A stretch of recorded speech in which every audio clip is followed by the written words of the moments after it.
hello all. Thanks for being here. This is a 1v1 debate that we will be having with these two great individuals. We have Layman and Superpower Broadcasting. Very happy to have them. It's going to be a housing debate, as you should be able to tell because it said so on the screen. However, uh, just want to let you know, if you you at home, if you want to have 1v1 debate, we'd love to be able to host that for you, right? It's best if you know someone who you want to debate with, right? So like if you already have a person in mind, that makes it so much easier, right? So either you two can both approach me, or if you want me to approach the other person, I can do that for you as well. But yeah, we want to host these 1v1s. Yeah, it's kind of up to you, right? So if you want to do it here, this is a place to do that. So I am going to get off the screen. I'll be like, the voice of God in the background here, right? But I prefer to be a non-interventionist God. What'll happen is with these two great individuals is that we're going to give them a chance, one, to introduce themselves. And then we'll give them a moment, 4 minutes or so, to introduce their side of the topic, right?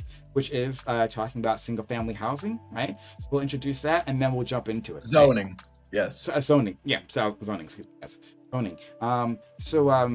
If you need me, I'll be here, and if I need to step in, I will, but hopefully not, right? Okay. So let's get going. So we're doing intros. Are we introing ourselves first? Yeah. And then we're introing. We're doing like our full intro with like our opening statement for the debate. Just all in one thing. Yeah. Okay. First, talk about yourself, so that people I know who you are, and then after that we'll jump into the debate part. All right. So, Layman, tell people about yourself. Yeah. Well, hello everybody. My name is Layman. I have a small YouTube channel where I talk about politics and religion and all kinds of shit. I am opposed to single-family zoning. And for those who are unfamiliar with what that might be, single-family zoning is basically a market regulation that restricts housing development to only allow single-family detached homes in certain areas of land.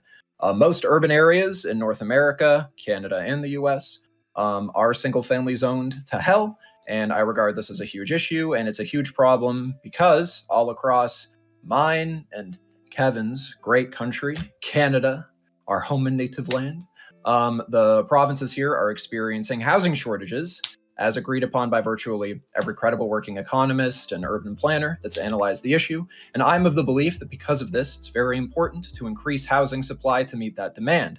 And one primary means of doing this that I think would be really good is to build more multifamily dwellings. And when it comes to zoning, a huge issue is that the state is preventing people from doing so because of these single-family zoning laws. So it's important to note these regulations, they do bear some major drawbacks. One of those drawbacks is unaffordability, higher rates of homelessness, damaging sprawl, just to name a few. And given these drawbacks, the benefits to keep these regulations in place, I think they must meet a high bar for me to be convinced. And because I personally have not heard a good reason as to why these regulations should exist. And because I haven't heard a good reason as to why these regulations should exist, I believe that the burden of proof rests on those who support these regulations to make their case as to why developers and governments should not be allowed to build multifamily dwellings in these zoned areas, because I think it would be good to increase housing supply so we can actually house our population, so we can produce greater market competition and therefore make private housing more affordable for people. And so we can invest on the side too in public housing initiatives for the homeless at a more efficient rate. And single-family zoning prevents our tradesmen and our government from meaningfully increasing the opportunities for people to acquire shelter. So I believe it is the responsibility of my debate opponent to demonstrate to me why using the state to force landowners to only build single-family homes and not build multifamily dwellings in certain areas if they so choose is a justifiable thing for the state to accommodate. As a liberal, I advocate for the freedom to choose what gets built, to legalize building options, including not just single-family homes, but also duplexes, triplexes, quadruplexes, townhouses, row houses, mixed-use buildings, etc., in these areas that are currently single-family zoned. And I am in favor of increasing the freedom for each individual to have the opportunity to acquire satisfactory shelter, one of the most baseline human needs, and that is why I support the abolition of single-family zoning. Okay, thank you so much. All right, next, Superpower Broadcasting, also known as Kevin Casley. Please introduce yourself and everything else. Yeah, thanks, Prime. It's great to be here tonight, and thanks to Layman for the debate challenge. I like the debate, and I haven't actually debated about this topic before. I usually do foreign policy discussions and some social issue stuff, but economics is great. So I'm Kevin Casley. I run the channel Superpower Broadcasting on Twitch. I also run the channel Superpower Broadcasting on YouTube. Now, you might recall back at the end of August, I was set to have a debate here on Prime's channel. And that fell through 5 minutes beforehand because fascists took down my YouTube channel. They spammed frivolous copyright against me after 89 days. Ridiculous of combating that. We got the channel back. So the fascists have been defeated and the liberal hawks are victorious. So you can find me over there for daily content and find me on Twitch at daily content every day, every week. It's great to be here. So I got a degree in economics and political science. And like I said, I don't really debate economics very often, but it's good to be here to debate this issue. So I guess I'll go into my opening then on the topic of single family zoning. So I'm here tonight to, be the champion, defend the suburbs from the neoliberal establishment or whatever, all that good stuff from the Lobes and Socks. So here I am. Basically, my opponent has made some arguments tonight to appeal to increasing supply. And I'm actually in support of increasing supply. I just think that the way that we should do that is to create new zones. So we should leave old zones intact under the regulations in which they were built.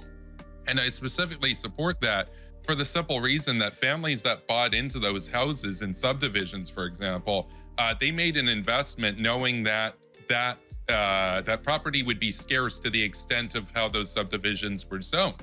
And so if we all of a sudden overturn those regulations on pre-existing developments that have already been completed, what we've done essentially is just screwed over a big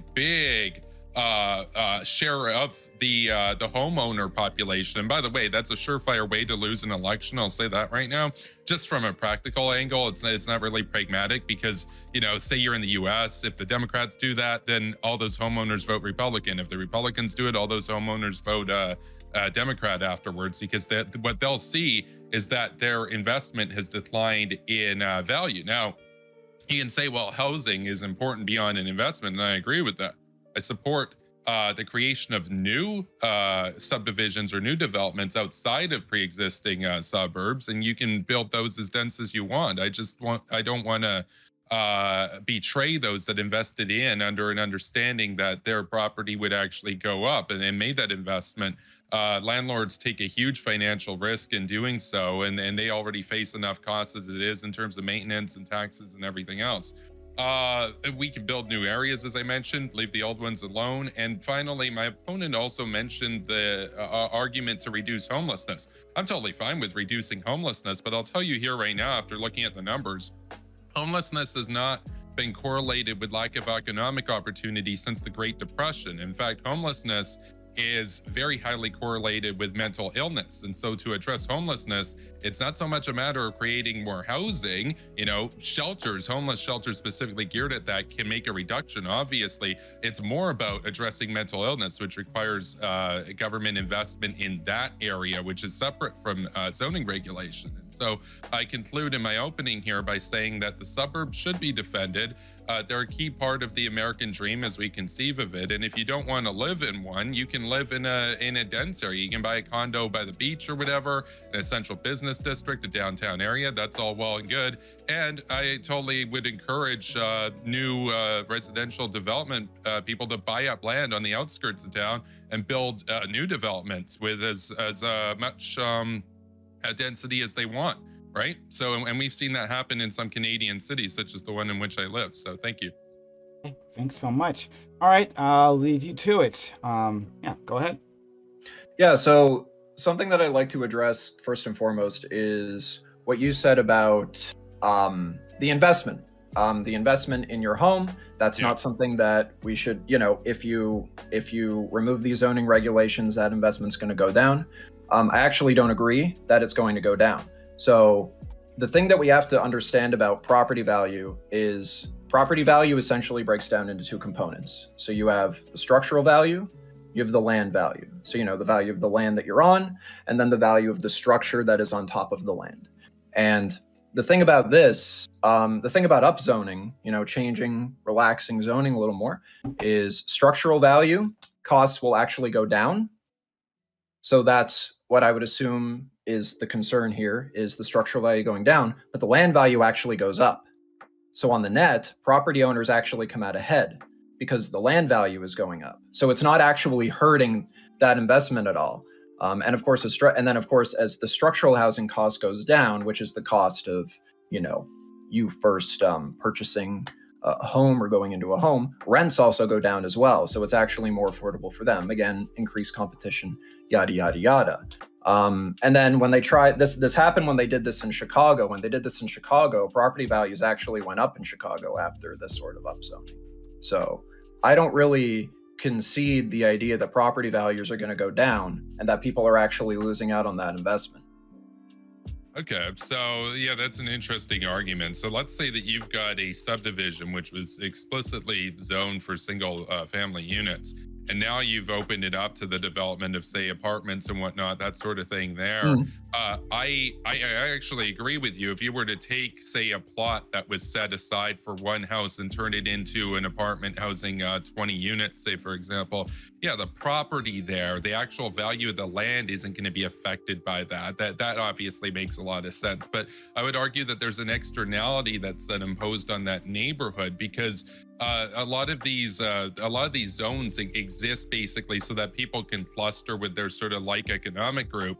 And if you open it up, say, to commercial developments, I'm not sure if you're making that argument here, but if we're talking about more dense residential zoning, at least in the United States and Canada, denser apartments are correlated with higher crime rates, which would then have a net impact of lowering the desirability of the neighborhood on other houses in the area. And so even if that particular property owner might be okay with it because they'll say, well, my investment, the land is like 80% of the value or whatever, that's unaffected, whatever, their neighbors might have something to say with it. They might say, well, we didn't sign up for this. If we were down with that, we would have bought a condo downtown, for example. So what would you say to that? Well, I mean, if there's a correlation with crime, first of all, correlation isn't causation. So that would be the first thing that I would say. If there are issues with crime, there's a lot of different ways that you can deal with crime. I don't think accommodating different people by having the government sort of like isolate different classes of people into different groups just because they subjectively want to not live around poor people because they're statistically more likely to commit crime. I'm not really a big fan of that. I don't think that the government should be separating people based off of class like that, just as I wouldn't want them to for race or gender, sex, all these different things. That's my concern. I think the morality of that is very, very, very iffy. Prime is a very left-leaning audience. I'm sure a lot of them might call that classist. I won't go into the pejoratives. But I think it's that not class. I just want to be clear. It's not really class because we're not talking about Charles Dickens. If you're somebody who's poor that can't necessarily afford to live there yet, you can just work harder, get a management job, and then move there. It's not like, oh, you're born into this class, you die in this class, right? There's a lot of mobility. You can go down, you can go up, right? You can, but I'd prefer a society where we increase the opportunities to do so without having to put all of that tax money into all of this bureaucracy that goes into these zoning regulations. Just because, again, satisfying the subjective concerns of people maybe living next to someone with lower crime.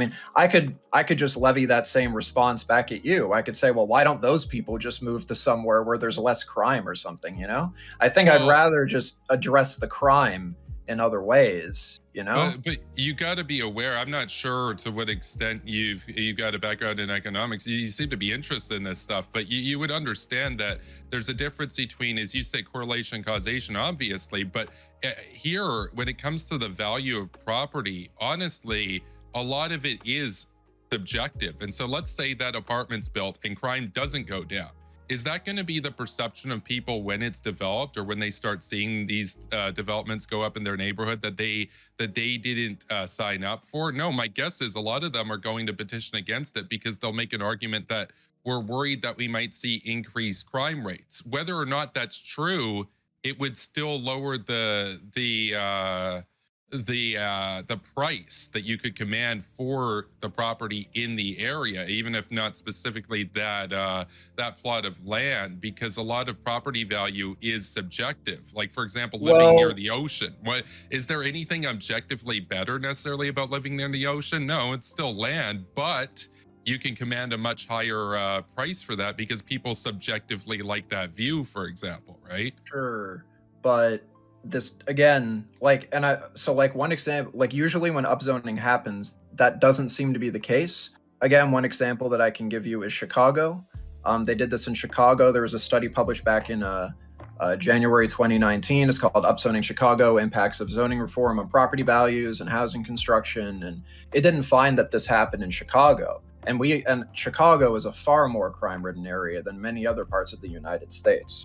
Right. So, I would be very, very skeptical of that. Now, if there was a huge swath of evidence to suggest that property values do go down when this happens, I mean, we can discuss that, sure. We can take that into account if we're, say, trying to like pass legislation. But I mean, property values going down to me isn't inherently a bad thing. I mean, I would want homes to be more affordable, and if that's the price to pay, it's the price to pay. But if we can afford that for pragmatism's sake, sure, fair enough. But again, I haven't seen the evidence to suggest that. If there is evidence to suggest that, I'll reconsider, but I haven't seen it.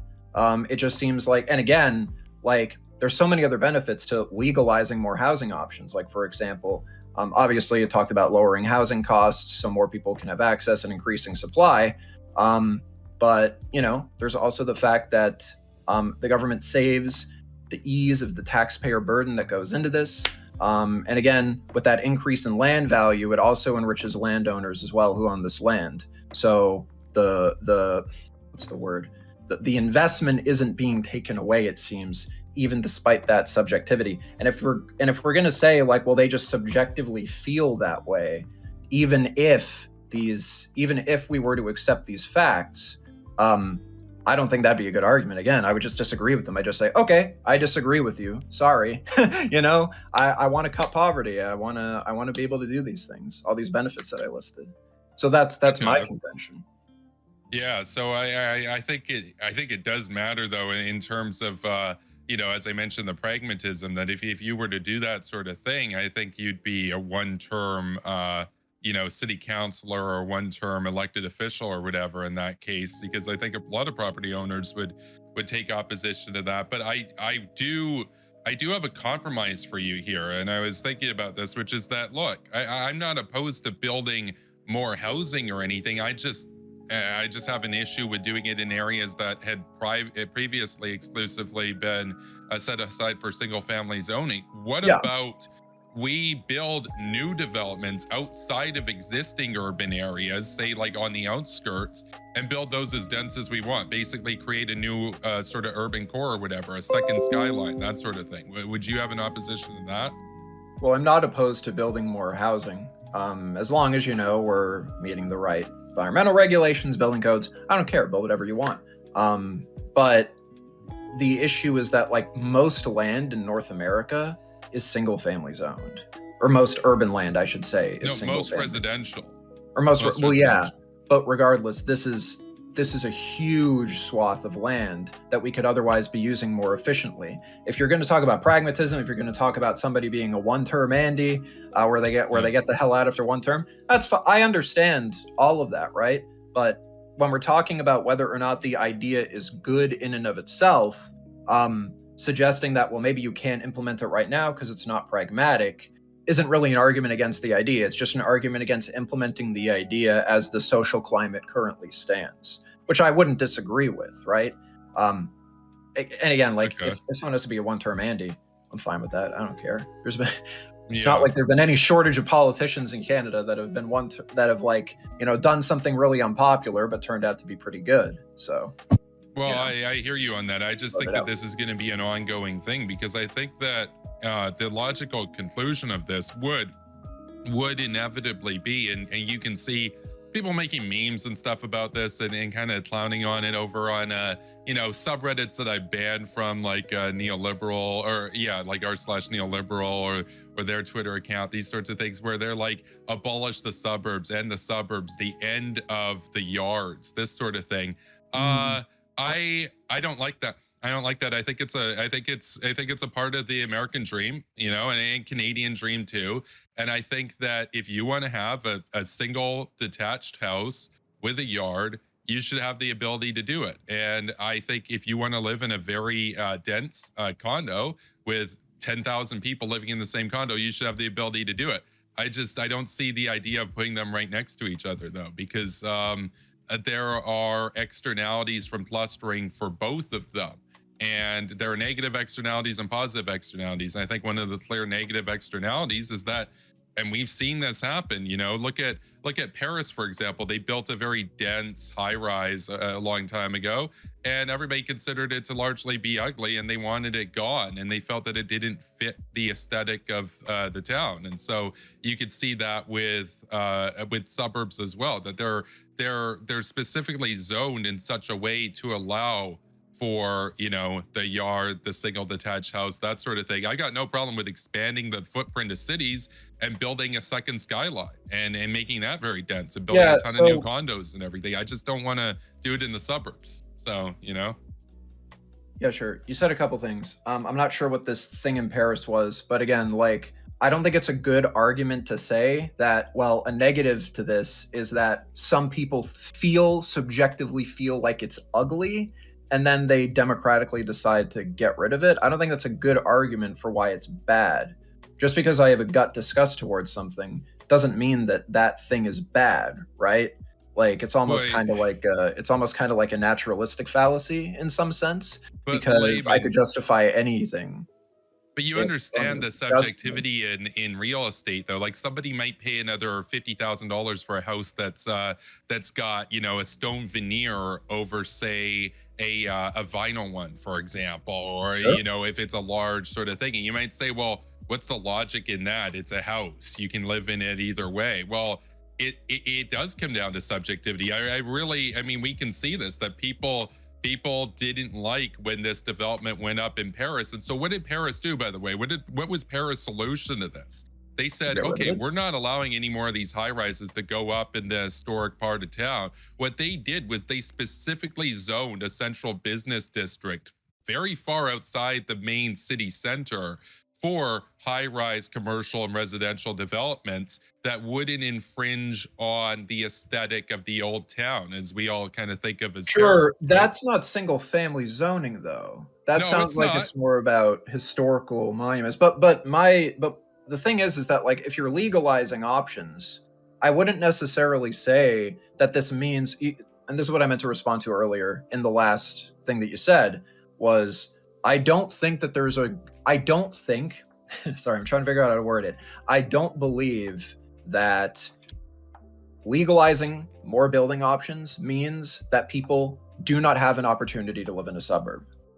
Yeah, I think that you can still build suburbs. If you own the land and you want to build a suburb on it, and you want to build single detached homes on it, you're more than welcome to do so. And I think that's fine. The street that I live on, I live in Nova Scotia.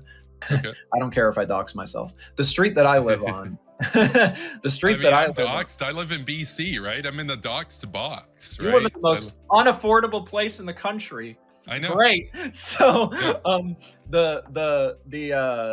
so on my street, for example, like, it isn't single family zoned, but we still have a lot of single family dwellings on it. It's just those single family dwellings might be next to a triplex, or it might be next to a business. And it's very, very convenient. I walk to the grocery store. It's fantastic. It's great. But also, property values. My property value is great, and it's way higher than what my structural value is. It costs me like 80 grand to live in this condo that I live in right now. Yeah, that's how great this is. I was able to afford that. I wouldn't have otherwise. I don't make a lot of money. I'm not going to say what my job is. I don't make a lot of money. Like I Yeah. don't. I make like 30 grand a year. But Yeah, I'm around the I same, yeah. own this place and I can invest in this place, right? And it's not to the detriment of anybody else because of the way that my area is owned. And I think that's great. And I wouldn't want to sacrifice that opportunity because for other people to experience as well, because I don't think, and this is just based on evidence I've seen. If there's evidence to the contrary, I'll take a look at it. You mentioned this thing in France. That's one situation, but I think on the net, like if we're talking about this kind of upzoning that I'm talking about, which is to relax single family zoning, then it doesn't seem like this has such a significant effect on property value. I agree with you that there are a lot of people in the population that do feel as though it does, and that affects their voting decisions, which is why I think none of the major Canadian parties, provincially or federally, are even talking about zoning laws. But that's just a them perceiving reality incorrectly to me. So I wouldn't say that's a reason to not abolish these laws.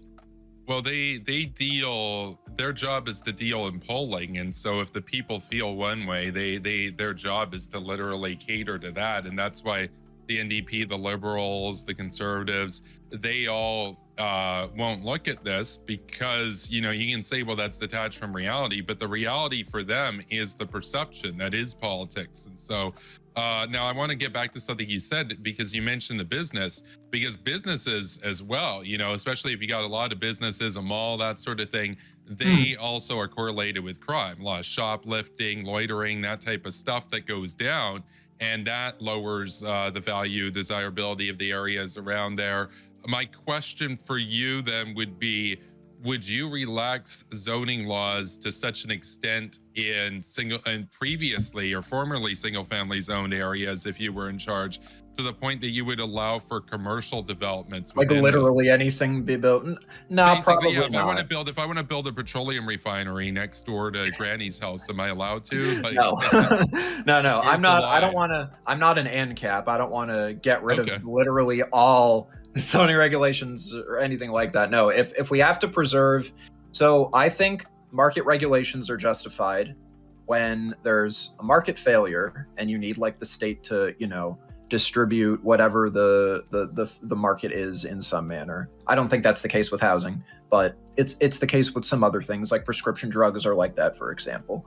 Okay. I think that'd be a good reason to, have some kind of intervention. And then the other reason, and this is probably the biggest reason, is to uphold public health and safety. So that's why I support like environmental regulations, Right. and I support just anything that upholds public health and safety. So if it turned out that you upzoned an area and there was a lot of, like, let's say you allowed like a bunch of malls to be built and then a bunch of people's houses wound up getting robbed or some shit because a bunch of criminals were attracted to that area or something. Like if that happened to such a significant degree that all the benefits that we get from that upzoning are lost because people are experiencing a threat to their own personal liberties, in my opinion, then I would be fine with zoning that. So that's not the case. But again, I'm just not convinced that abolishing single family zoning would do that. Right now, if we're going to talk about if we're going to talk about like commercial businesses and stuff being propped up and it turns out to be a problem because of that, my solution to that would just be to zone it in a manner where you could only build like residential dwellings in that area, but just have more options than single family dwellings. Right. Okay. That's my issue, is the single family dwellings. You want to be, if we wanted to zone it in a manner where you're just not building malls in a residential area, I'm fine with that. That's fine. Okay. If that's happening. But until I see that happen, I don't believe that that's the case, and I don't think there's a reason to believe that that's the case based off of the results that we've seen from places that have done this. So Okay, let's say somebody goes into into one of these areas and decides that they want to use it for residential dwelling, but they want to build a 20-story condo there, and the neighbors are against it, but they own the property. Should they be allowed to do it? the neighbors are against it, but Yeah, they like let's say own that the property. neighbors in the area petition against it because they say we don't want a big high rise nearby, but the property owner says, well, I've got the money to develop it, I want to do it. should the property owner just be like, okay, well, we're going to do it? Should the government allow that? Or should the government step in on the interest of the other homeowners there? If they are not obstructing health and safety, then I'm fine with them doing that. Yeah. Okay, see, I would disagree. Okay. Really? So like health and safety, setting that aside, what's the reason?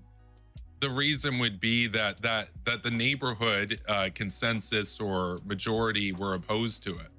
So it's so if it's popular, that means it's the right decision to make? Well, it means that those are the people that have invested in that property, right? And they have a shared interest in the aesthetic of the neighborhood. And if they decide that they don't want a high rise there, I don't see why one person should be able to do that necessarily. Their land, you know they what can I'm do it saying? if they want to, as long as again they're not obstructing health and safety. Like, right, would you? I'm not a libertarian. I'm not a libertarian. I'm a dirty statist, right? So. Right. I'm fine with a bit of statism. I'm balanced like that, okay? Radical centrism, okay? Balance. No, but I think that okay, so this is gonna sound a little hyperbolic, okay?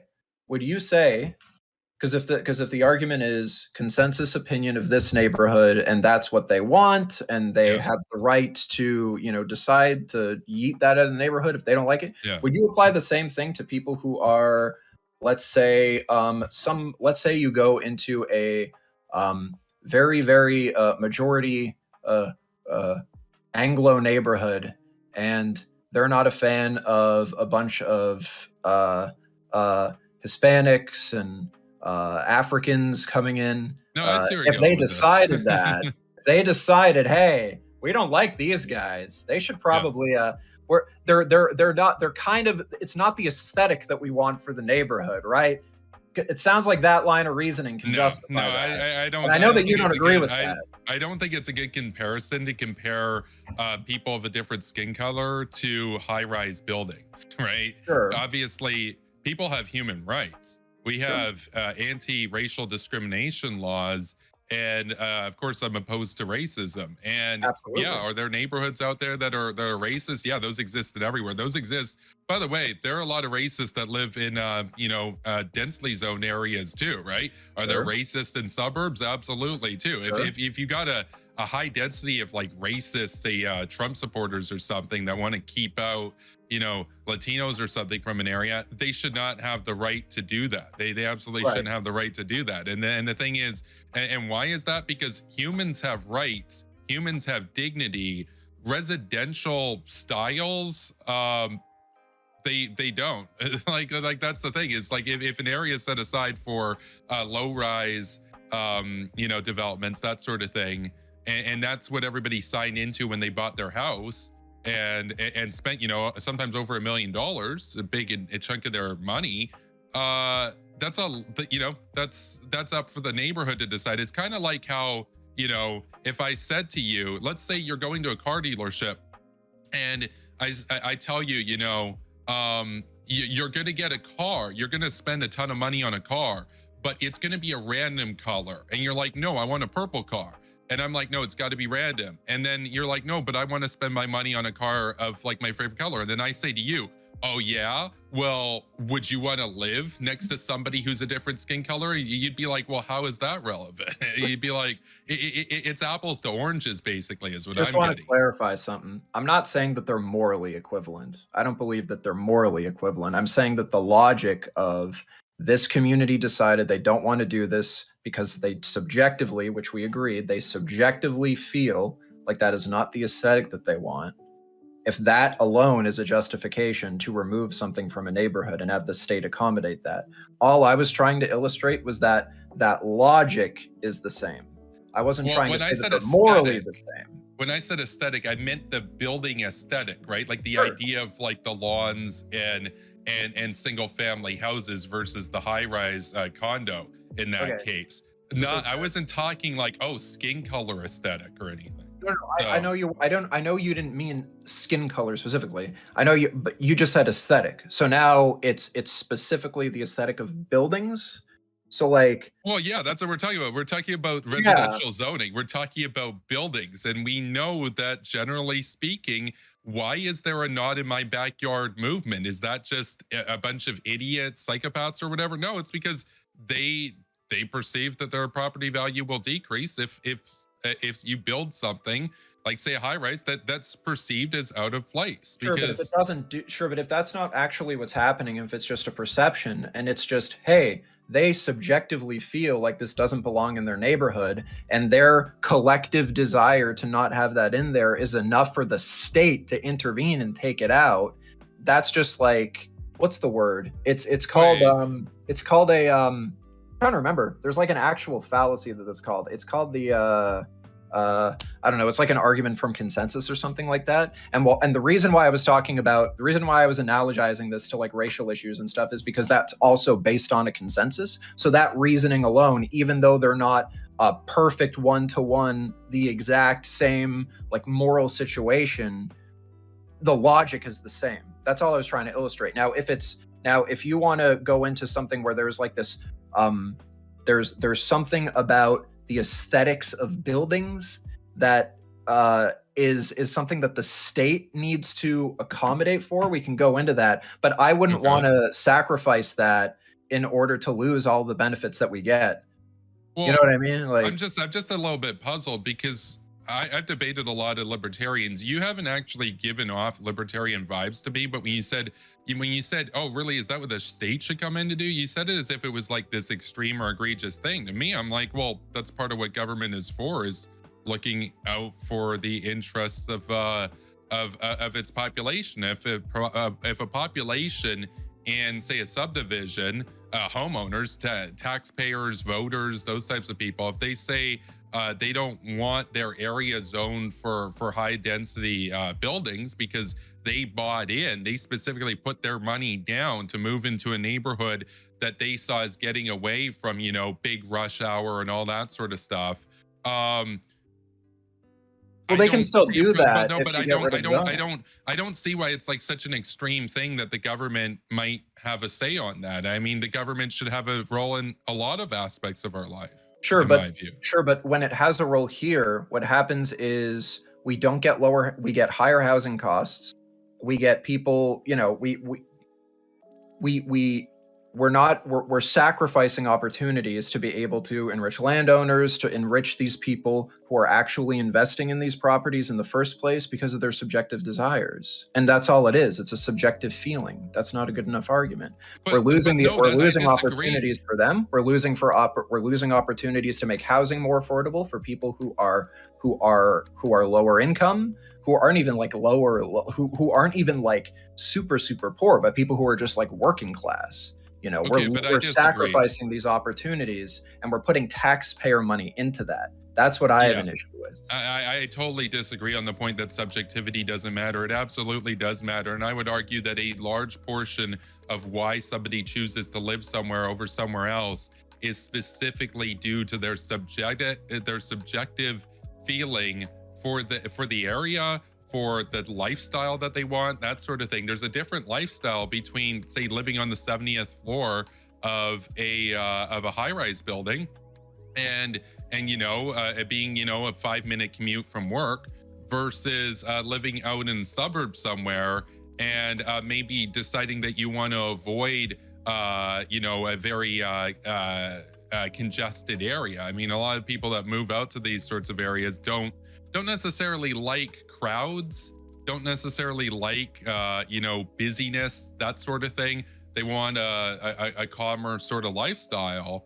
And I think that they should have the right to do that. And I think you You could have say, the well, right that's to their do that. subjective desire. I would say, if not for subjective desires to live one's truth, what's even the point of our society? Kevin, Because they do. the logical conclusion is we all live in brutalist 80-story Khrushchevkas or whatever, like in Kevin, Moscow or something. I'm not advocating. Okay, I'm pretty sure in Moscow they forced that onto their population, but I'm not advocating for that. People can do all of those things if we abolish single family zoning. If we just legalize more housing options, people can still do all that. I just want people to be allowed to build other things. I don't want people to be forced to not be allowed to build suburbs. I'm not one of these like abolish the suburbs and neoliberal subreddit people. Okay? I don't want to abolish. I don't want the government to abolish the suburbs. either. Okay, I don't want to Okay. zone it so no suburbs allowed. Only mega corporations and McDonald's and Okay. a dingy apartment for people to live in. Okay, I don't want to do Right. that. I just want more opportunities. That's all. People can build stuff on their land if they want. Now, if I'm one of those people, just so you know. But go ahead. Sorry, guys. Go ahead. 8,000 McDonald's. And I 8,000 Prime, McDonald's. Prime, just want to say, no disrespect to your lifestyle, okay? I'm happy that you have the choice to do that, okay?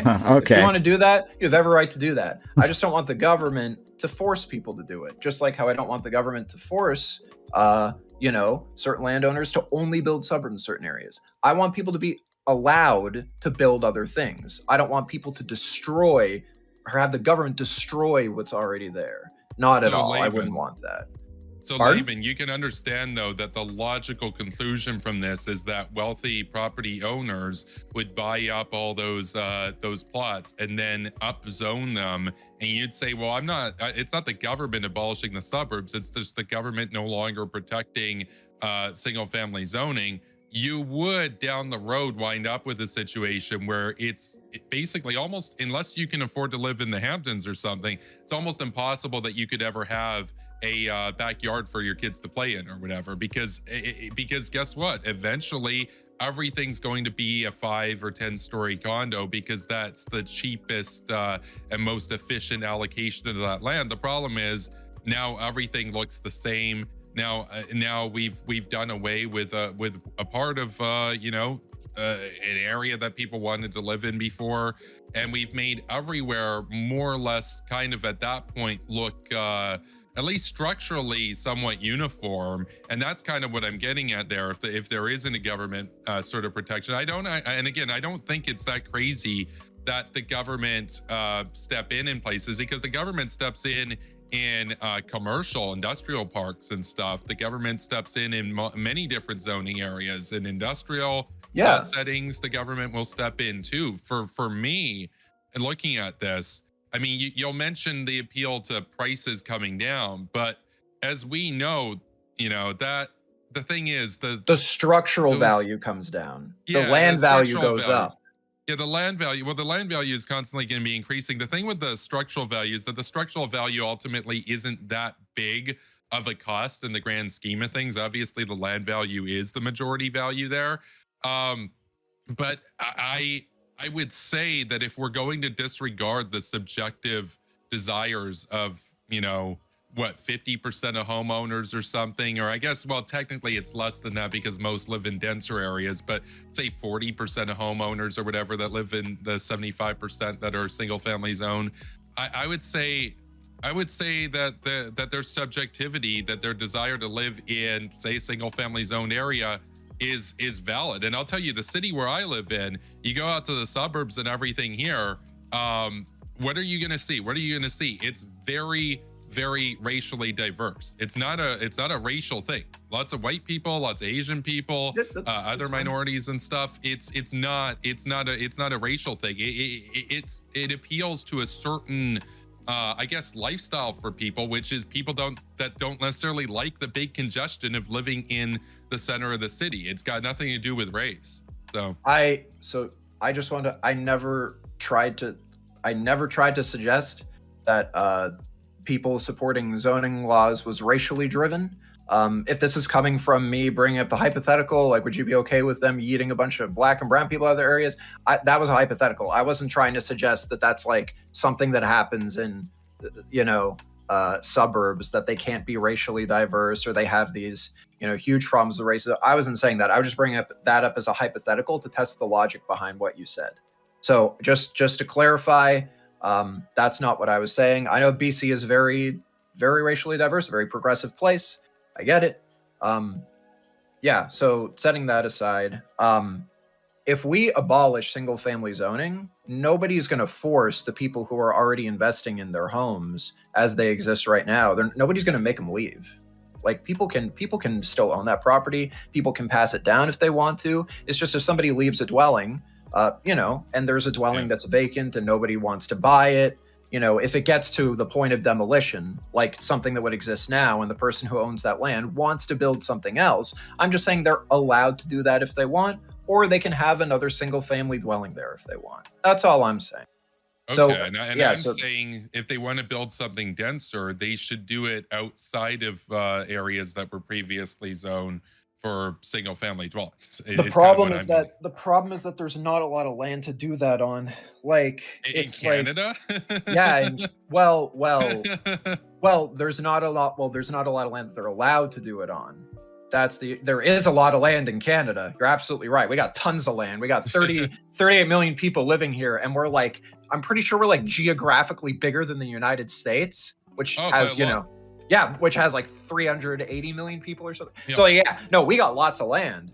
My issue is that most of that land is reserved for these single family dwellings. And I don't like that. I think that we need more opportunities. It's very, very inefficient to letting people have these opportunities. In cities so far, but for example, in the city that I live in, we've had a lot of new residential developments, including upzone areas in the outskirts of town that used to be forest, for example. And a lot of this sort of land, you're right, as far as the existing area that constitutes the metropolitan developed area, yeah, with 75% of the residential aspect of that, at least in the United States, is single family zone. That's true. But what I'm talking about is like outside the box, bringing online new areas that weren't even thought of as part of the city before, that used to just be forests, that sort of thing, and building, shopping centers, big condo projects, that sort of stuff there. That's been actually being done in Vancouver over the last 30 years, for example. So there's also, of course, the element to this, which is that housing's always going to be expensive. It's always going to be a big investment, no matter what we do. We're never going to get to an area where, rent's $10 or whatever a month. That's never going to happen. Would never suggest that that's going to happen. Inflation always, I'm just trying to slow the rate of it. I'm not trying to make it so we're living in $10 apartments and they're all nice and furnished. That's never going to happen. I agree. Now, when it comes, so the issue with upzoning in areas that are already single family zoned is like, you can do that technically, but then you got to go through like a lot of bureaucracy to do that, and it's just completely unnecessary. So it's completely counter to being able to do the things that I think are good, and the things that you seem to think are good too. You don't think that it's good that this land be afforded to do it, because maybe people subjectively don't want to do that, even if their position is wrong. That's what it sounds like you've been saying this whole time. But it's not a maybe. We know that when this is tried, that neighborhoods petition against it. But I got a question for you. They do petition against. No, they do. Just hold on. You can ask me in a second. They do petition against it. What I'm saying is that their position, what they're arguing against, is incorrect. Just because people protest something doesn't mean that they're protesting for a good cause, or that they're protesting for the right reasons, or that they have any of the facts or anything like that. I'm sure you, as a liberal hawk, probably see a lot of people at leftist protests and stuff saying, oh man, the imperialism is so evil and we're destroying the third world and stuff. But you're still a liberal hawk, despite what those people might say. If that became the majority opinion in society, I don't think that would make your positions any less incorrect by virtue that they are unpopular. Like, I know 80% of people are like isolationists basically these days. So, so you understand where I'm coming from, right? Like, you don't but there's a difference. No, but there's a difference because that's not a shared investment, right? That's just in that particular case. Now, by the way, I want to be clear, they should have the right to protest too, right? Like, I support the right to protest that, even if they're wrong. But absolutely, they have the right to protest. I'm not saying that we should stop them from protesting. Absolutely not. Okay, but when you said maybe, I was just pushing back on that and saying, well, absolutely, you're going to run into opposition for property owners. And your whole point is that you seem to be saying, well, you guys are wrong, but they're going to say, well, my property assessment says I'm right, basically, because property values are a function of subjective view. And that's something that I'm trying to get across here, which is that I understand. It absolutely is subjective. And I would say as well, just very quickly here, given that you seem to make the argument that it's very inefficient, but we've had this go on for a long time, why do you think that it's still a thing? Why do you think that these subdivisions still exist as they are? Because I'll tell you, in BC, It's not racism. I'll tell you that. You can make that argument for some parts of the United States, absolutely, but at least I'm in not Canada. arguing it's racism. So Okay. yeah, I'm not saying it's racism. I clarified that earlier. I'm not saying it's racism. Okay. Maybe it is. I don't know. Haven't poured into the data on whether or not there's a racial component to zoning. If it is, whatever. I can look at that when I get to it, but I haven't looked at that yet. So I'm not saying anything about race.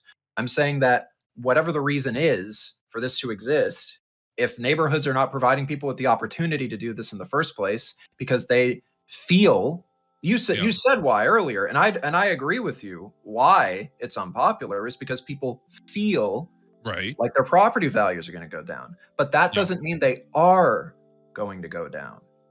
That's my issue. So in Chicago, like the example I said earlier, maybe they felt like that, but I don't think them feeling like that is relevant to the facts. If the facts are not in accordance with their feelings, then I don't care.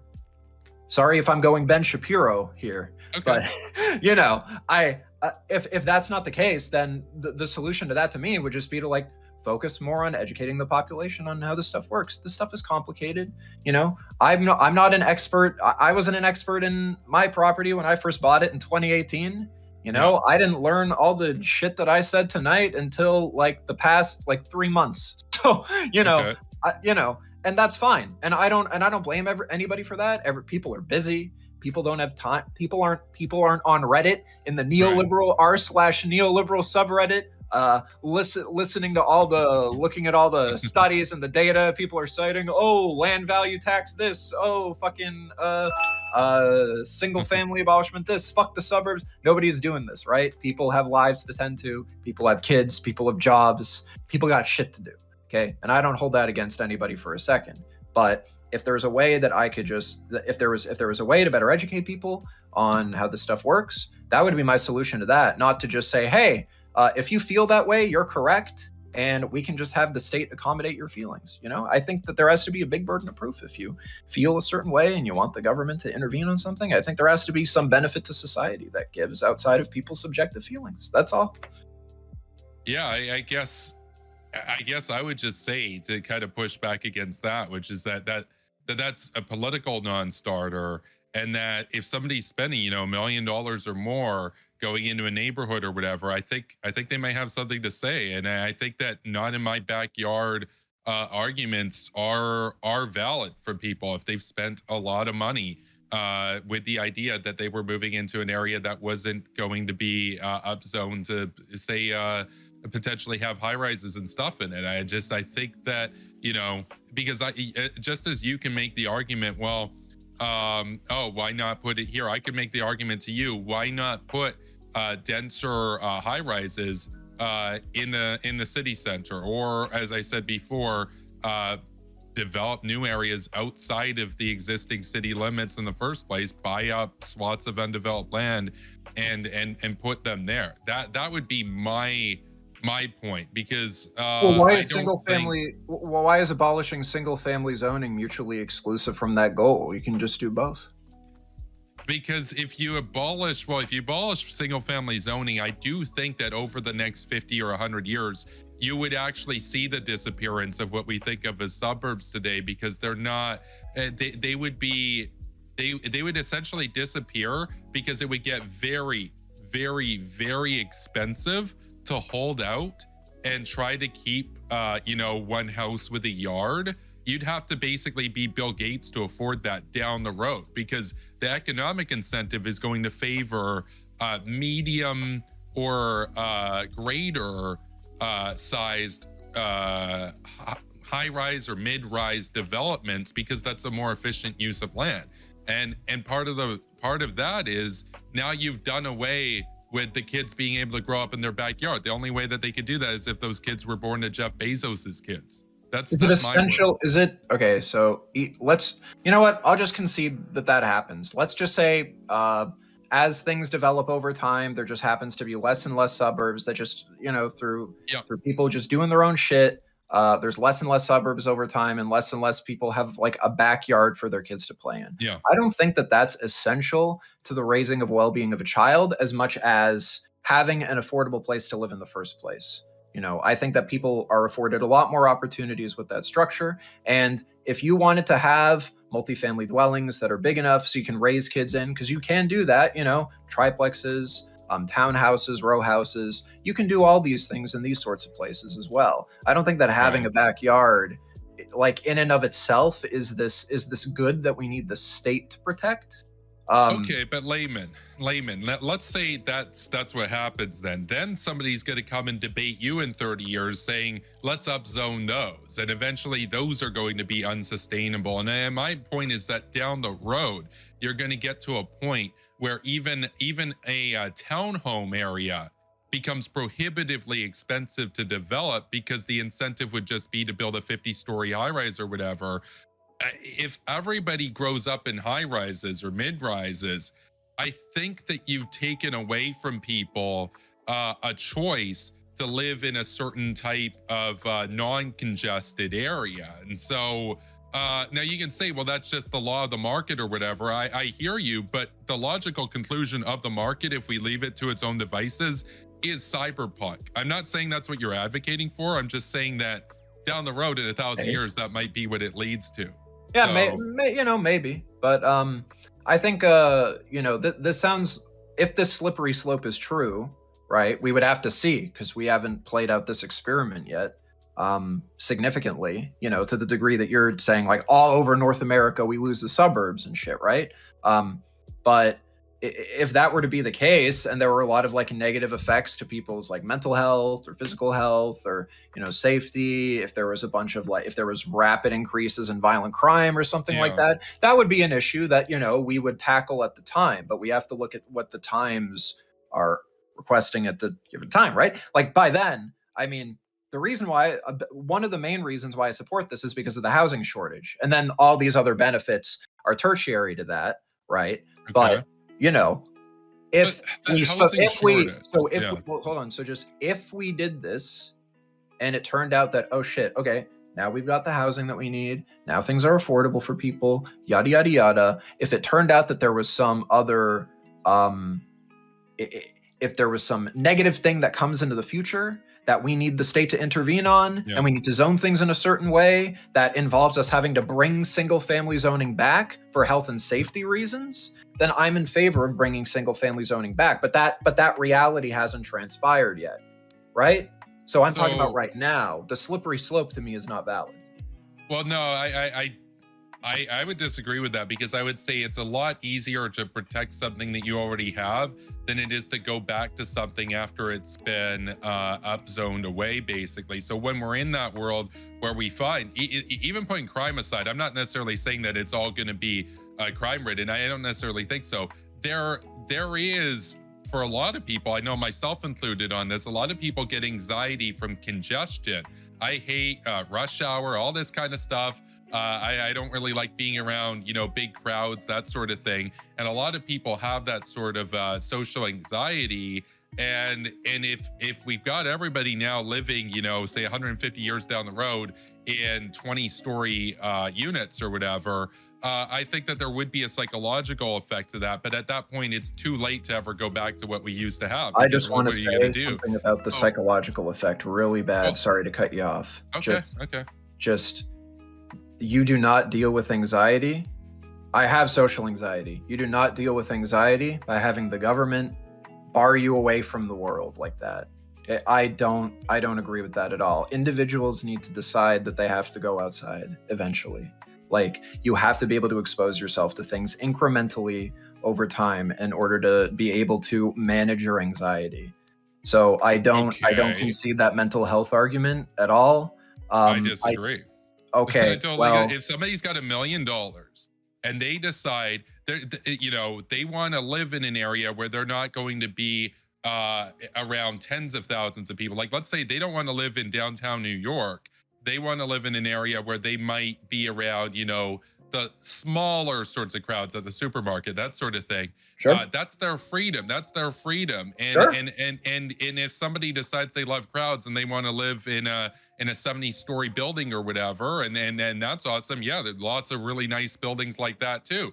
A lot of billionaires, for example, that do have the money to live somewhere, they choose to live in downtown New York. So for me, it's more a matter of personal preference, and that there should be the option for people to have that yard if they want to, or to live in a high rise if they want to. I just think that if you get rid of the zoning that allows for the former, the latter is going to overtake that, because it is ultimately the cheaper thing to do, and the cheaper thing will prevail. It's kind of why a lot of small mom and pop businesses don't exist anymore, because it's a lot cheaper on an economy of scale to be a big box store, and so they went under as a result of it. And you could say, should the government have protected small businesses? I would say yes. I would say yes. And you can call me a protectionist, okay? So well, I would say that small businesses should get preferential loans, because it's harder for them to start up and compete with them. But I don't think that would infringe on the freedom of bigger businesses to compete in the manner that they like. So, the state wouldn't be infringing on that freedom in that case.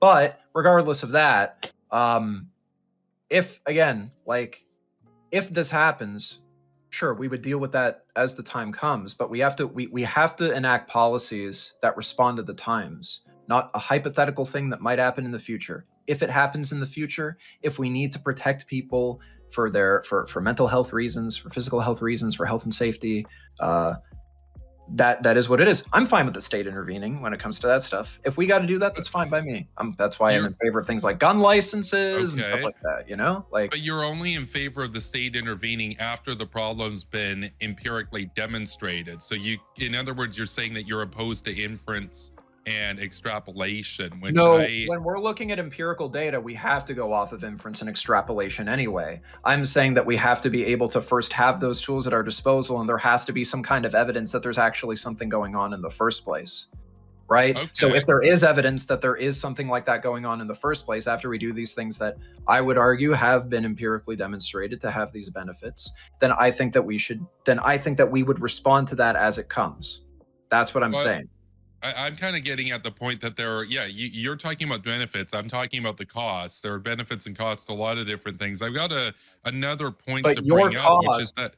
But before you get into the other point, your costs are hypothetical right now.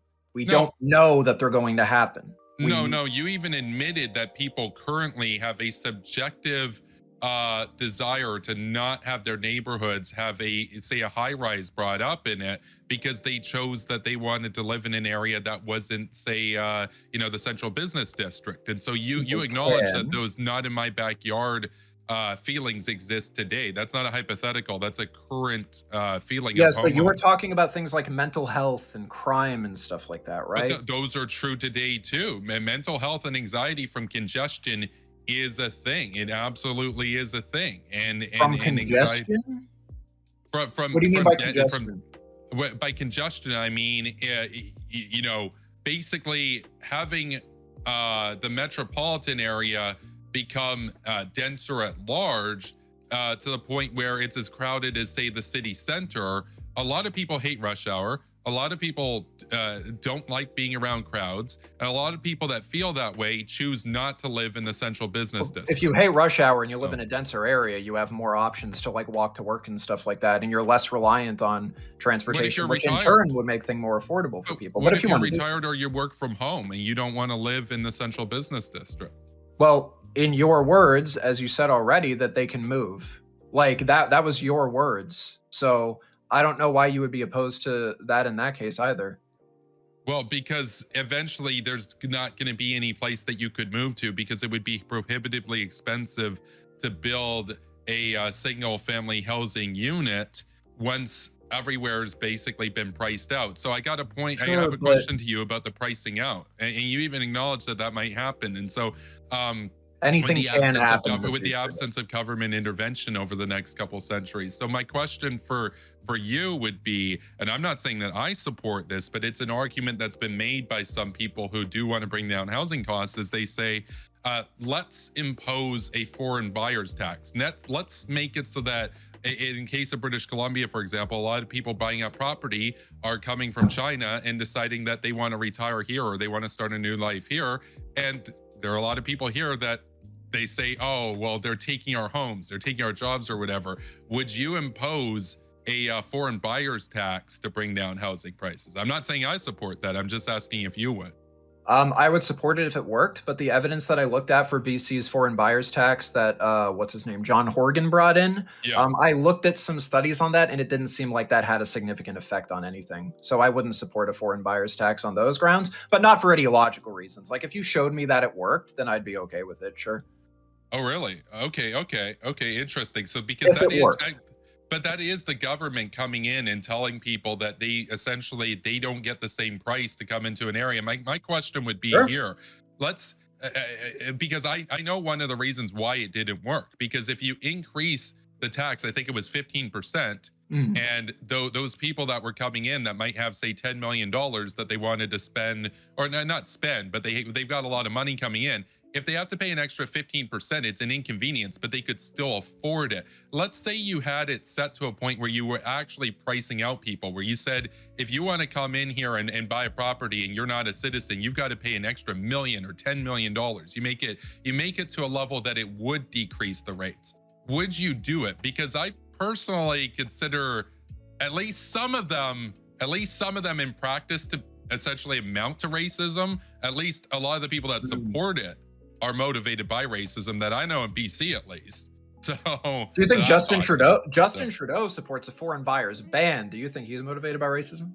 Well, I think Justin Trudeau is a very problematic figure. And I think that a lot of people that support him actually are racist. A lot of them are like middle class white people that are uncomfortable with, like, they might virtue signal, but I feel like, you know, a lot of them do have that sort of animosity there. No, yeah, I agree. I was just saying that out of curiosity. I don't support any. I'm not a fan of Trudeau. I supported. Yeah. That's fine. Like, it seems like all the parties are in favor of coming down on foreign buyers right now, anyway, because it's popular. So, because I think the Conservatives and the Liberals are in favor of banning foreign buyers. I think Justin Trudeau's in favor of it temporarily. I don't know what the Conservative position is, if it's temporary or if it's permanent. I doubt it would be permanent. And then Jagmeet Singh just wants to do like a national foreign buyers tax. Yeah, he wants but they're all coming down on the foreign buyers. So again, like I don't have an ideological opposition to these things, and I don't think you have to be racist to support those things. In fact, most people I know who support that stuff are lefties. So, but populist lefties, you know. Well, okay, so racist. No, not all of them. Not all. If you want to, no. I'm not saying they're not racist because they're lefties. Okay, just to clarify. Okay. They are statistically less likely, maybe, to be considered racist by society, maybe. But I'm just saying, I personally, if you showed me that doing something like that temporarily solved a housing crisis, and then like we do this right now, but then we don't in the future for the sake of, you know, being able to shelter people is better for their health, their well-being, being able to, you know, have individuals maximize their opportunities in life. You know, if you showed me that worked, then I'd be okay with it. I don't think it works, so that's why I don't support it. But I don't have an ideological opposition to it. Well, that's why I ask you, because one of the criticisms against the NDP's buyer tax, and the Liberals did one too, one of the oppositions that I saw from Trump supporters that I knew, I don't talk to them anymore, but Trump supporters that I knew in Canada here, was they said it wasn't high enough so rich people coming from China could still afford to just pay the extra tax. They wanted to increase it or outright do a ban. Some of those Trump supporters were explicitly racist. I'm not saying you are. I'm not saying that you have to be to do this. I'm just saying the effect of the buyer's tax isn't to bar people from the UK coming here. It largely bars people trying to get out of communist China. And so for me, when I look at this, at least, if I lived in China and I had to deal with what they have to deal with their oppressive government, I'd want to come to Canada. Hey. And so for me, I kind of have an issue with Canada making it harder for these people to get out. But I'm 100% but it does lower. 100% with you there. We need people to come out of communist hellscape of China into Canada, especially with our history with racism against Chinese people. We've got like a history of that here that's like unique to here. Like we literally banned Chinese immigrants in the Second World. Yeah, and we banned Chinese immigrants back in the Second World War for a period of time, and the justification was just like straight up like, sorry, we need an Aryan economy. Okay, so you know, that's awful. So no, I'm totally in favor of getting people out of China and into Canada for sure. Okay.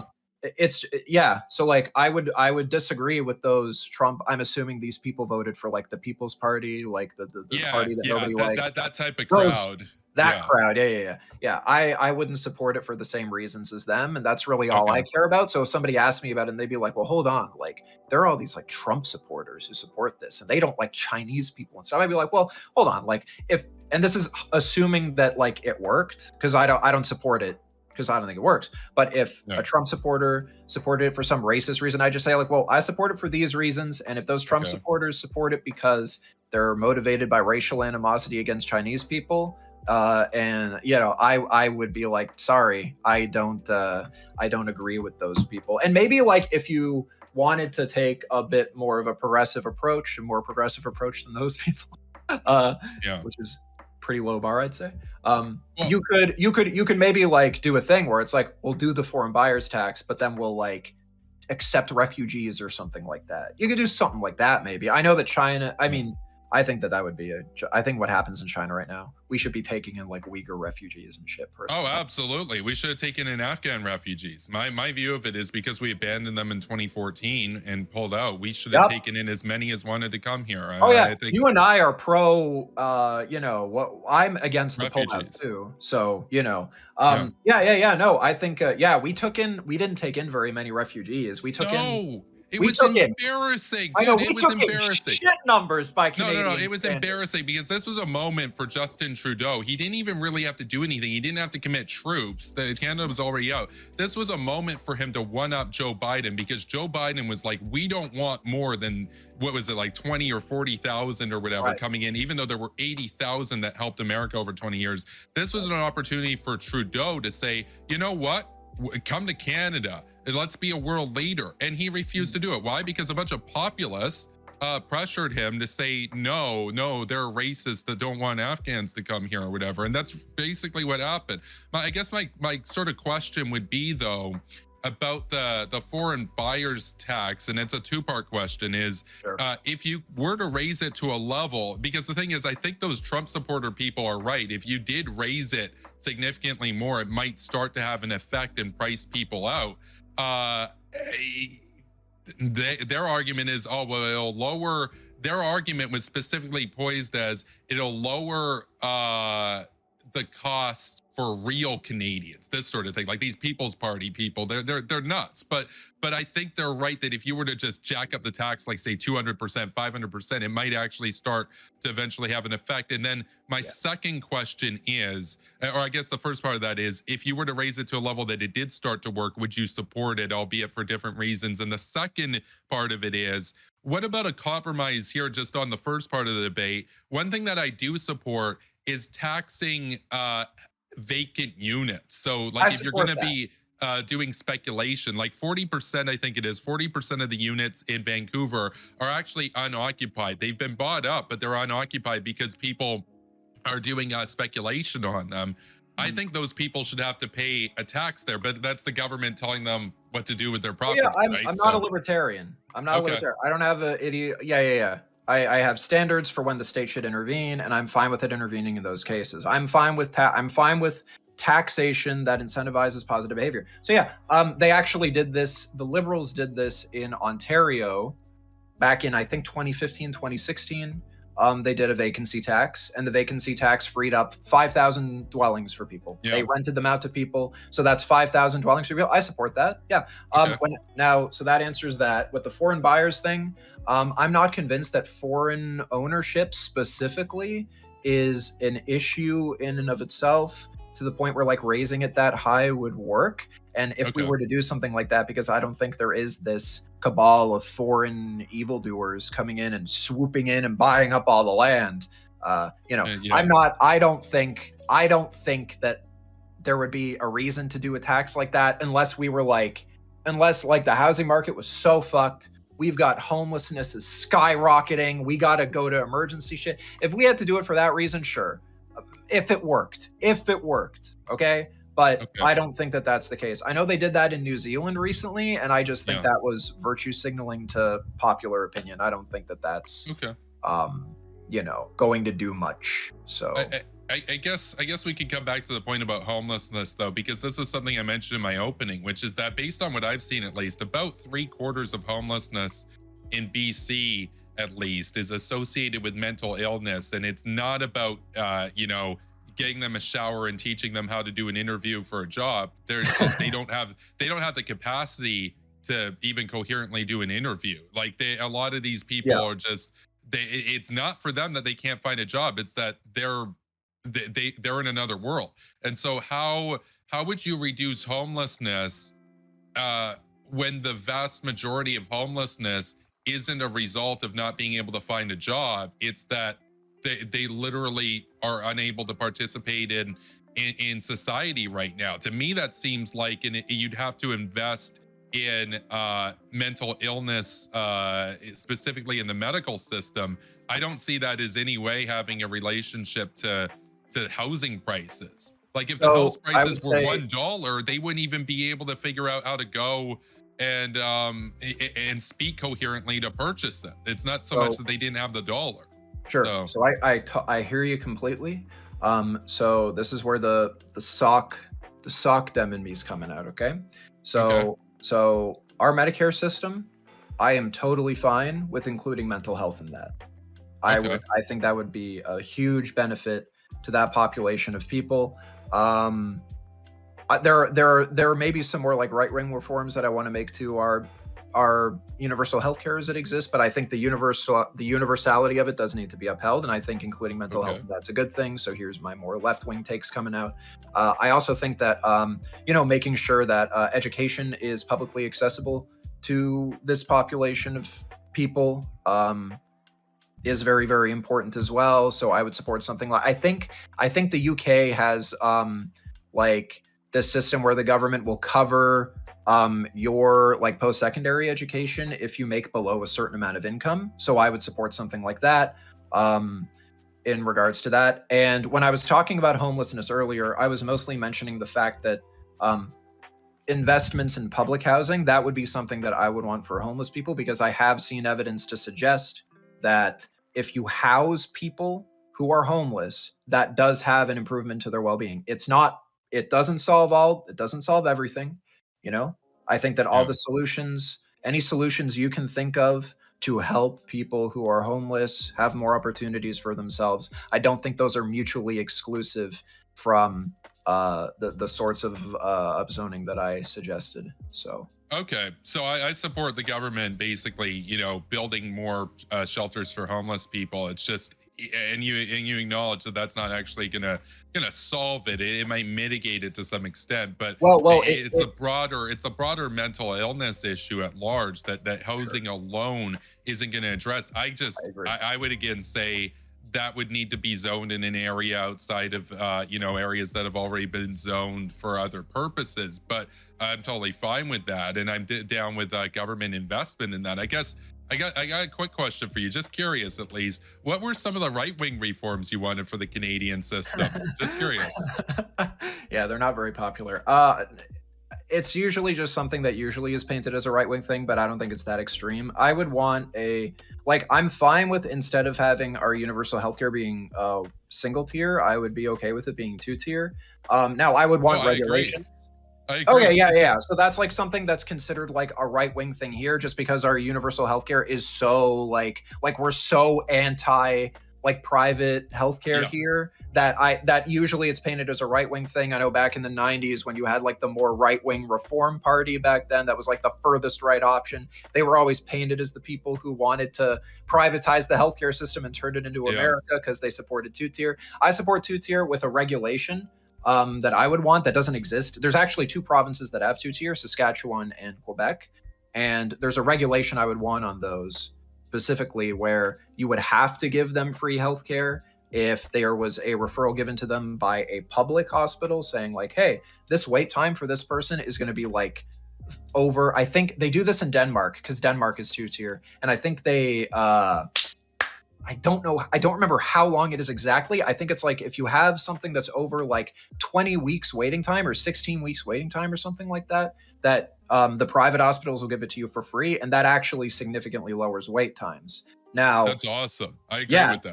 Now, 100%. But if you don't have that regulation in place, it seems to have an insignificant effect.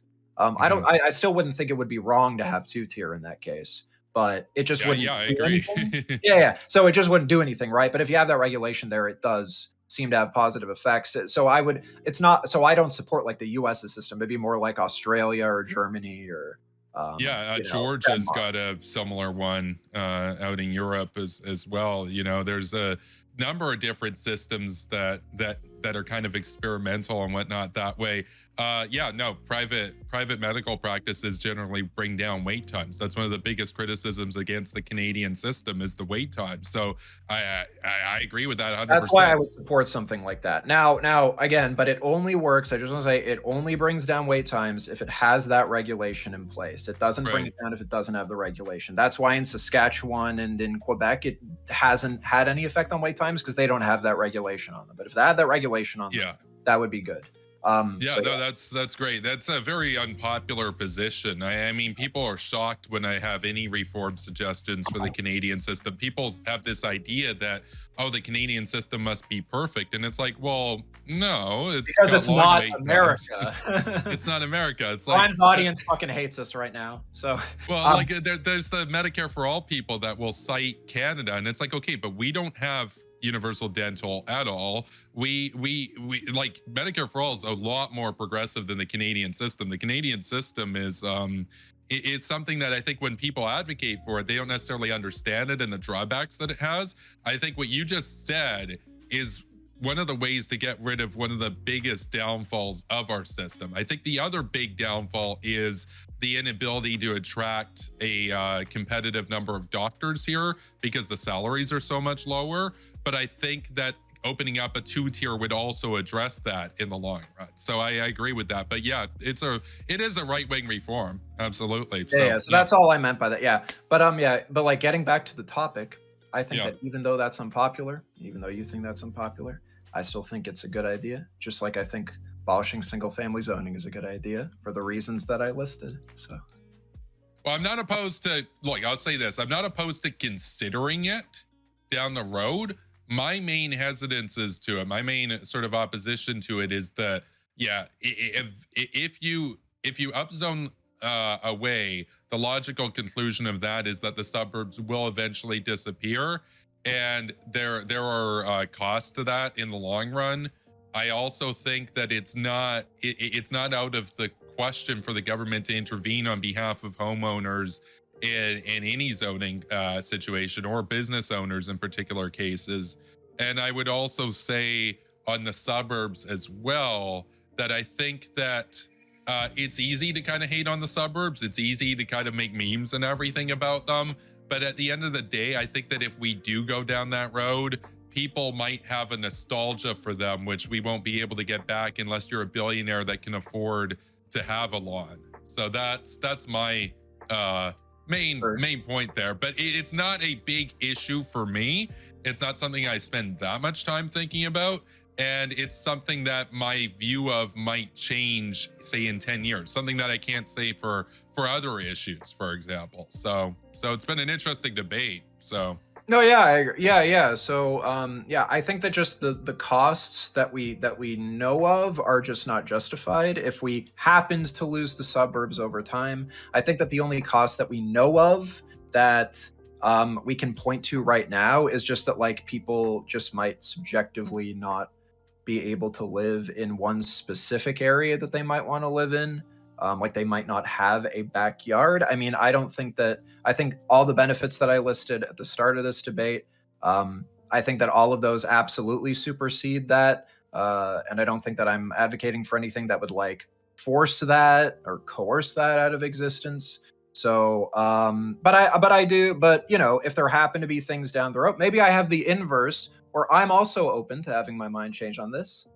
Where if it happens that we entered this world where we abolished single family zoning and we legalized more development options, that you know, if they turned out to have a lot of observable negative effects that we can't predict right now, then I might reconsider supporting single family zoning. But as it stands right now, I'm absolutely opposed to it. So it was a good debate, Kevin. Yeah. I had fun. Prime, I hope you had fun modding. And yeah, I'm satisfied. Yeah, no, I'm pretty. I feel like I made my arguments there. I think it was a pretty high caliber debate altogether. Thanks to Prime for moderating. I'm going to be doing a short post show on my channel to just kind of go over how I think I did and everything and talk with my chat. So yeah, thanks for the debate challenge and thanks to Prime for moderating. Yeah. Okay. All right. Yeah. Thanks, guys, for coming through, for being a part of this. Much appreciated. Let's shout out, and to my audience, of course, we're going to go into open walk-on panel. Right after this, the content does not end; it never ends. We still have more for you, so stick around. But I want to give these guys an appropriate outro. So, Layman, where can people find you? Yeah, sure. So you can find me on YouTube. So my YouTube channel, I just put it in the chat. You can subscribe to me there. You can find me do all kinds of panels. I also hosted a few debates. The most recent debate that I hosted was an open borders debate between Bastiat and Counterpoints, if you're interested in checking that out. So I've started doing that a little bit. And if you would like to as well, you can also follow me on Twitter. My @ is lay_man_. That is also going to be in the Twitch chat, my Twitter. You can follow me there if you like. I mostly just shitpost memes, promo my channel, and that's basically it. I don't really, and my Discord is in the bio of my Twitter account. So if you ever see me give a meme that might indicate a take that I have that you might disagree with, and you might want to fight me on it, feel free to reach out to me there. And thank you, Prime, for hosting this. I love coming back on here. I haven't been on here in a very long time. Thank you, Kevin, for talking to me. It was a nice conversation. And yeah, thank you all for watching. Okay. Thank you, Layman. And it has been a long time. I'm glad you're doing well. I know you had to step away, but I'm glad you're back and doing well. Thank you.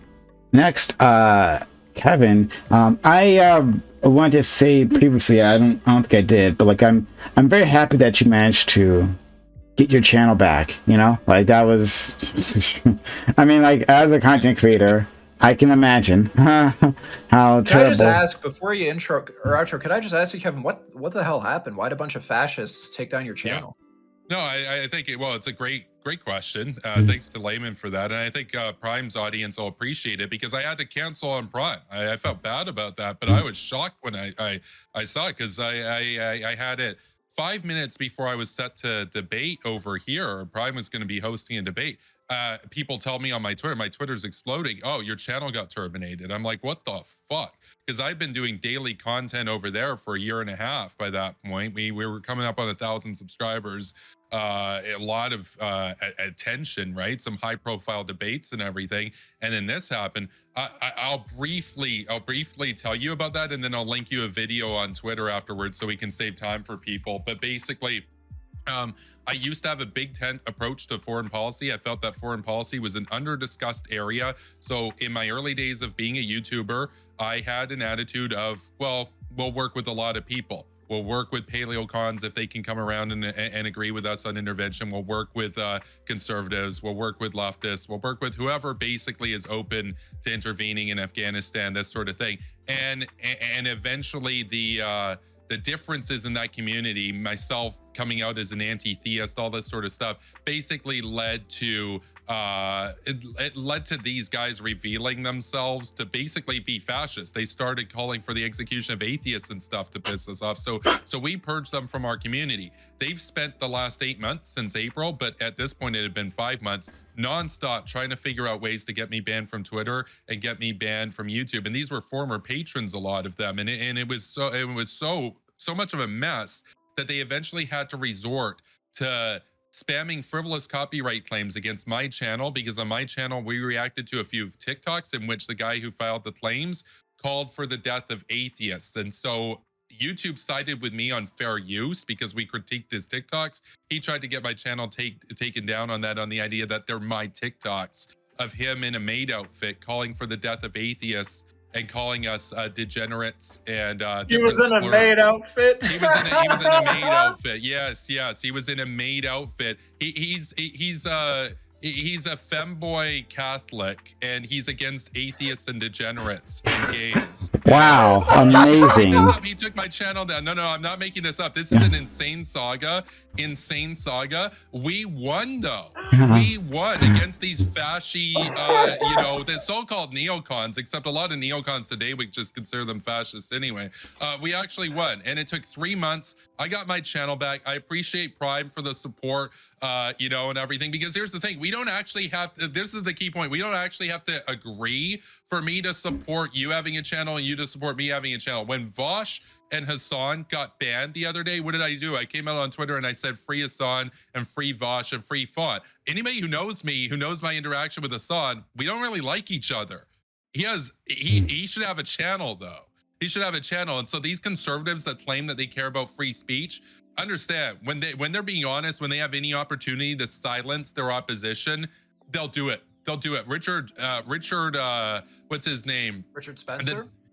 Spencer. Richard Spencer and Nick Fuentes have both admitted that the free speech It's thing optics. is just a It's ploy. optics. It's just optics for them. That it's just optics so that they can get power and sympathy. And then once they have power, they shut down anybody that they see as the left. And so I eventually got my channel back. These reactionaries, though, are absolutely furious. They're still going to be figuring out ways to try to take down my channel, but I'm a hawk. I don't go down without a fight. I don't go quietly into the night, and I appeal the shit out of everything, and I win. And they can seethe and they can moan and they can bitch, and I know all these disgruntled fans are going to watch this because they're obsessed with everything that I do. And in their communities, I'm not known as Kevin Castley. And by the way, you can follow me on Twitter as Kevin Castley. I'm not known as Kevin. I'm known as him. Oh, can we not talk about him tonight? Oh no, we're going to talk about him tonight.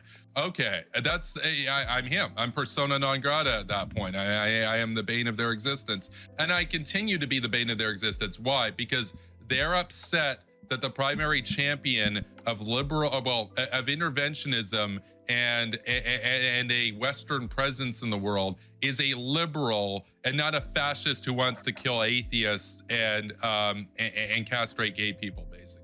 So would you be in favor of launching nukes on all of the far right cat boys? That's what I need to know. Okay. If it's TOS, you don't got to answer, but just No. That's a TOS thing. All that I'll say is that All that I'll say here is just that I'm against collateral damage, and I support reducing collateral damage where possible. And if innocent people happen to be in a slash zone, I would feel bad. So probably not nukes. Probably not. Nukes are a bit overkill. Okay. Wow. Yeah. Okay. Thank you so much. I prefer debates. Something that they're incapable of doing. They have to resort to this shit because they can't debate me. Okay. Wow.